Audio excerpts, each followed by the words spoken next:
ರೋಚಕವಾದ ಕಥೆಯ ವಿಷಯ, ಇಲ್ಲಿರುವಂಥ ಬಸವಣ್ಣ ಎದ್ದು ಗುಡ್ರ ಹಾಕಿದ್ರೆ ಪ್ರಪಂಚದ ಪ್ರಳಯ ಆಗತ್ತೆ ಅಂತ ಹೇಳ್ತಾರೆ. Welcome to another vlog.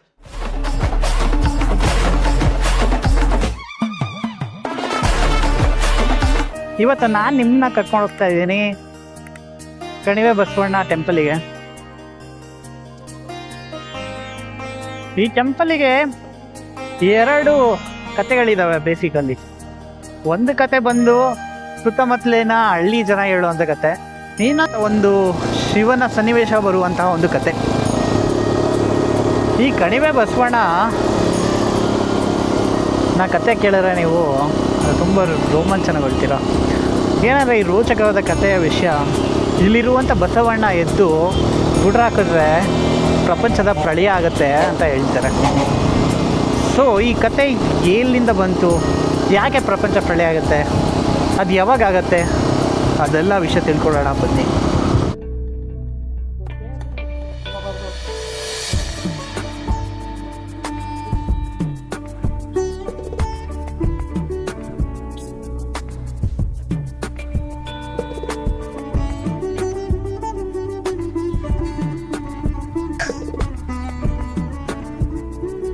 ಇದು ಹೇಗೆ ಇಲ್ಲಿ ಬಸವಣ್ಣ ಉದ್ಭವ ಆದ್ರು ಅಂತ ನೀವು ಕೇಳಿದ್ರೆ, ಇಲ್ಲಿ ಎರಡು ಕತೆಗಳಿದ್ದಾವೆ. ಒಂದು ಬಂದು ಈ ಶಿವನ ಒಂದು ಕತೆ ಹೇಳ್ಬಿಡ್ತೀನಿ.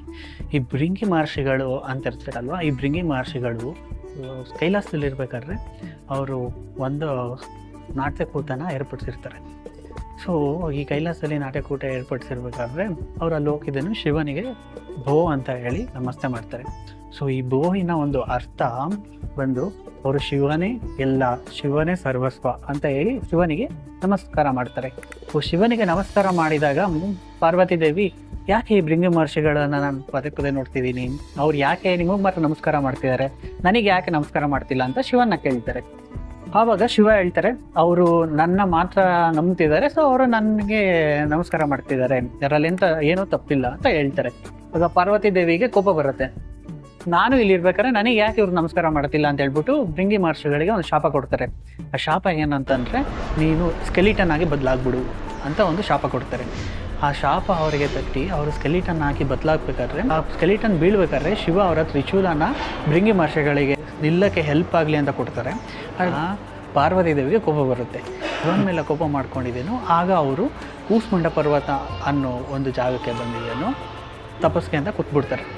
ಸೊ ಭಾಳ ದಿನ ಕಳೆಯುತ್ತೆ. ದಿನ ಕಳೆದ್ರೂ ಪಾರ್ವತಿ ದೇವಿ ಮತ್ತೆ ಕೈಲಾಸಕ್ಕೆ ಬರಲ್ಲ. ಸೊ ಆಗ ನಂದಿಗೆ ಹೇಳ್ತಾರೆ, ನಂದಿ ಹೋಗಪ್ಪ, ಹೋಗಿ ಅಮ್ಮನ ಕರ್ಕೊಂಬ, ಭಾಳ ದಿನ ಆಯಿತು ಇಲ್ಲಿಂದ ಹೋಗಿ ಇನ್ನೂ ಬರಲಿಲ್ಲ, ಕರ್ಕೊಂಬ ಅಂತ ಹೇಳ್ತಾರೆ. ಅವಾಗ ಈ ಪರ್ವತಕ್ಕೆ ನಂದಿ ಬರ್ತಾರೆ. ನಂದಿಗೆ ಭಯ ಆಗುತ್ತೆ, ಓ ಇವಾಗ ನಾನು ಹೋಗಿ ಕರೆದ್ರೆ ಅವ್ರು ನನಗೇನಾದ್ರು ಶಾಪ ಕೊಟ್ಬಿಡ್ತಾರ ಅಂತ ಅಂದ್ಕೊಂಡಿದ್ದೇನೋ. ಅವರು ಶಿವನ ವೇಷ ಧರಿಸ್ಬಿಟ್ಟಿದ್ದೇನೋ ಬರ್ತಿರ್ತಾರೆ. ಪಾರ್ವತಿ ದೇವಿ ನೋಡಿದವರು ಅವರಿಗೆ ಖುಷಿಯಾಗ್ಬಿಡುತ್ತೆ, ಓ ಶಿವನೇ ನನ್ನ ಕರ್ಕೊಂಡು ಹೋಗಿ ಬರ್ತಿದ್ದಾರೆ ಅಂತ ಹೇಳ್ಬಿಟ್ಟಿದ್ದೇನು ಖುಷಿಯಾಗಿ ಅವ್ರು ಅಲ್ಲಿಂದ ಓಡಿ ಬರ್ತಿರ್ತಾರೆ. ಆಗ ನಂದಿಗೆ ಭಯ ಆಗಿ, ನಾನು ಶಿವ ಅಲ್ಲ ಅಂತ ಗೊತ್ತಾರೆ, ನನಗೇನಾದ್ರು ಕೋಪ ಮಾಡ್ಕೋತಾರ ಅಂದ್ಬಿಟ್ಟಿದ್ದೇನು. ಇಲ್ಲಿ ಈ ಟೆಂಪಲಲ್ಲಿ ಕೂತ್ಕೊಂಡು ತಪಸ್ಸು ಮಾಡೋಕ್ಕೆ ಸ್ಟಾರ್ಟ್ ಮಾಡ್ತಾರೆ. ಶಿವ ಬಂದಿದ್ದೇನು ಹೇಳ್ತಾರೆ, ಥರ ನೀ ಕೋಪ ಮಾಡ್ಕೊಂಬೇಡ ಪಾರ್ವತಿ, ಇಲ್ಲಿಂದ ನಾವು ಹೋಗೋಣ ಅಂತೇಳಿ ಸಮಾಧಾನ ಮಾಡಿ ಕರ್ಕೊಂಡು ಹೋಗ್ತಾರೆ. ಆಗ ಇಲ್ಲಿಂದ ನಂದಿ ಸಹ ಇಲ್ಲಿಂದ ಕೈಲಾಸಕ್ಕೆ ಹೋಗ್ತಾರೆ. ನಂದಿ ಮತ್ತು ಭೃಂಗಿ ಮಹರ್ಷಿಗಳಿಬ್ಬರು ಸೇರಿ ಪಾರ್ವತಿ ಪರಮೇಶ್ವರನ್ನ ಎಂತ ಹೇಳ್ತಾರೆ ಅಂದರೆ, ನೀವಿಲ್ಲಿ ಬಂದು ಕೂತು ತಪಸ್ಸು ಮಾಡಿದಂಥ ಜಾಗ ಒಂದು ಶ್ರೇಷ್ಠವಾದ ಜಾಗ, ಸೊ ನೀವಿಬ್ಬರು ಇಲ್ಲಿ ನೆಲೆಸಬೇಕು ಅಂತ ಹೇಳ್ತಾರೆ. ಸೊ ಅದೇ ಈಗ ಭೋಗನಂದೀಶ್ವರ ನಾವು ನೆಕ್ಸ್ಟ್ ಹೋಗುವಂಥ ಟೆಂಪಲಲ್ಲಿ ಒಂದು ಮಂಟಪ ಇದೆ. ಆ ಮಂಟಪದ ಹತ್ರ ಒಂದು ದೇವಾಲಯ ಇದೆ. ಆ ದೇವಾಲಯದಲ್ಲಿ ಉಮಾಮಹೇಶ್ವರ ದೇವಾಲಯ ಇದೆ. ಆ ಉಮಾಮಹೇಶ್ವರ ದೇವಾಲಯದಲ್ಲಿ ಪಾರ್ವತಿ ಪರಮೇಶ್ವರರು ನೆಲೆಸಿದ್ದಾರೆ ಅಂತ ಎಲ್ಲರೂ ನಂಬ್ತಾರೆ.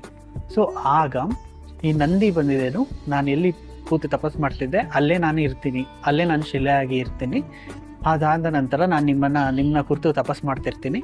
ಈ ಯಾವಾಗ ಇಲ್ಲಿನ ನಂದಿ ಎದ್ದು ಗುಡ್ರಾಕತ್ತೆ, ಆಗ ಇಲ್ಲಿನ ಕಲಿಯುಗ ಮುಗಿದು ಅದು ಪ್ರಳಯ ಆಗತ್ತೆ ಅಂತ ಹೇಳಿರ್ತಾರೆ. ಸೊ ಋಷಿ ಮುನಿಗಳೆಲ್ಲ ಇಲ್ಲಿನ ನಂದಿ ಎದ್ದು ಗುಡ್ರ ಹಾಕಿದಾಗ ಈಗ ಪ್ರಳಯ ಆಗತ್ತೆ, ಇಲ್ಲ ಭೂಮಿ ನಾಶ ಆಗತ್ತೆ ಅಂತ ಅಂದ್ಬಿಟ್ಟು ಅವಾಗ ಋಷಿ ಮುನಿಗಳೆಲ್ಲ ಮೇಲೆಯಿಂದ ಒಂದು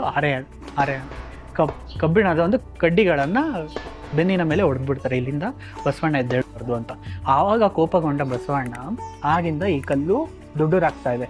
ಮೊದಲು ಇಲ್ಲಿಂದ ಬಸವಣ್ಣ ಎಲ್ಲ ತುಂಬ ಸಣ್ಣಕ್ಕಿತ್ತು, ಸಣ್ಣದು ಅಂದರೆ ಚಿಕ್ಕದಾಗಿತ್ತು. ಸೊ ಈಗ ಒಂದು ಮನೆ ಎತ್ತರವಾಗಿ ಬೆಳೆದು ನಿಂತಿದೆ. ಇದು ಅವಾಗಿಂದ ಬೆಳೀತಾನೇ ಇದೆ. ಸೊ ಇವಾಗ ನಾನು ನಿಮ್ಮನ್ನ ಕರ್ಕೊಂಡು ಹೋಗ್ತಾ ಇದ್ದೀನಿ ಆ ದೇವ್ರನ್ನ ತೋರಿಸ್ಲಿಕ್ಕೆ. ಬನ್ನಿ.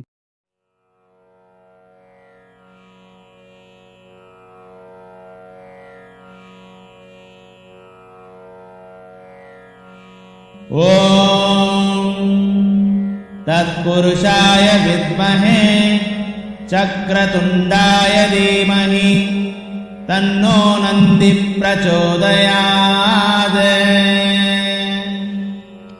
ಓಂ ತತ್ಪುರುಷಾಯ ವಿದ್ಮಹೇ ಚಕ್ರತುಂಡಾಯ ಧೀಮಹಿ ತನ್ನೋ ನಂದಿ ಪ್ರಚೋದಯಾತ್.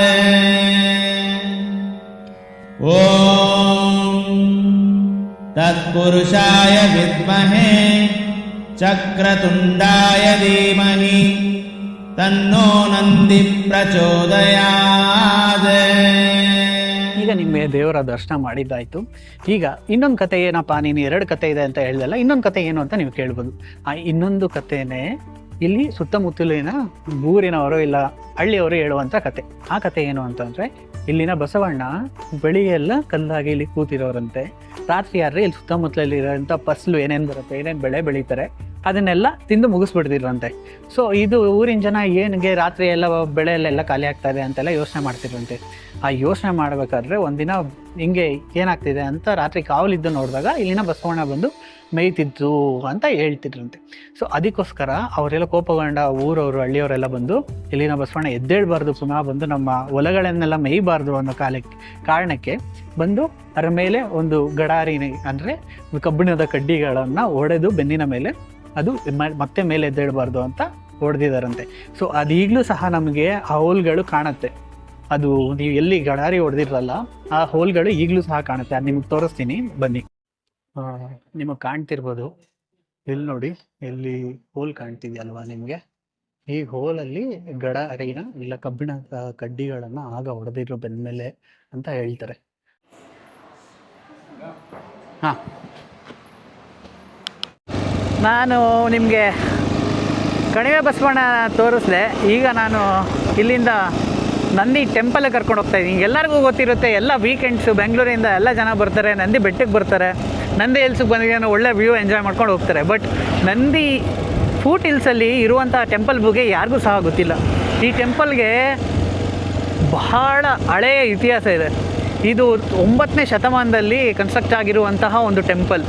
ಈ ಟೆಂಪಲ್ನ ನೊಳಂಬಾಸ್, ಚಾಳುಕ್ಯಾಸ್, ಹೊಯ್ಸಳಾಸ್, ವಿಜಯನಗರ ಎಂಪೈರ್ ಎಲ್ಲರೂ ಸಹ ಜೀರ್ಣೋದ್ಧಾರ ಮಾಡಿರುವಂಥ ಒಂದು ಹಳೆಯ ಟೆಂಪಲ್ ಇದು. ಈ ಟೆಂಪಲ್ ಬಗ್ಗೆ ನಾನು ತಿಳಿಸ್ಕೊಡ್ತೀನಿ.